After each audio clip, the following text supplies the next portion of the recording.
Yun. Boss, ito pala yung ano. Ito yung sabi ko next video dyan sa pag-harvest ko. Karuntong to. Ayan, dito sa ilog. Pero dito pa rin yung bahay. Yan. Ano yan. Yan. Dito sa mga ganito kasing style, may mga naniniran din dito. Mga stingless bees. Pero ang lahi niya ay yung Blibisip. Tapos plus cobalteata daw. O sure. Pero yun doon malalaki yung mga pollen pots. Yung honey pots. Pero mababait sila. Yan sila. Yan. Hindi sila aggressive. Hindi sila marami sa labas. Pero tawag yan. Hindi sila aggressive. Pero ano sila stingless din sila. Pero yung honey nila parang ano din. Masarap din. Ayan, nakita nyo yan. Ayan sila yan. Kaya plano ko, ang tawag yan, induction style method. Tawag yun, induction ba? Yung sasaksakan siya ng hose. Tapos papalipatin mo siya sa isang bahay niya. Pero minsan, mas mabilis mo nga siya i-transfer. Compare mo sa mga ano. Tingnan natin kung talagang hindi siya matapang. Okay. Bubungkalin ko lang itong batong to.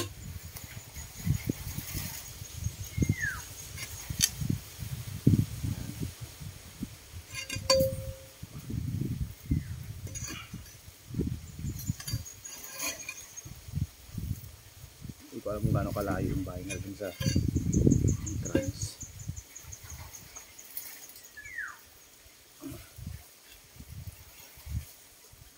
Yan. Ito yung flight tube nila.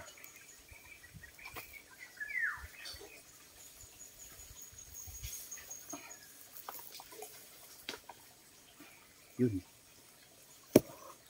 Ang style niya nga, malalaki ang kanyang pollen pots nga. Compare mo sa isa. Yun, ito siya. Yan. Yan mga boss. Tsaka, pagkaalam ko matamis to. Matamis ang kanyang honey. Tapos mukhang matagal na siya. Kaya dapat, hindi mo naman siya pwedeng paagusin sa bato. Yan. Kaya, landahan lang para maibalik pa to. Yan. Yun, sa nagsabi naman na you know nothing. Kanya-kanya tayong paraan para makuha. Ito yung pinakamabilis na paraan. Siyempre, sure din. At makuha mo rin yung honey niya.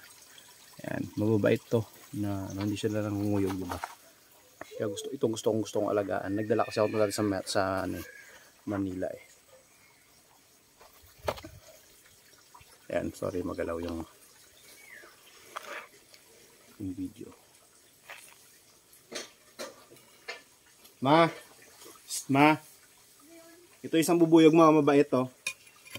Ito isang lukot to.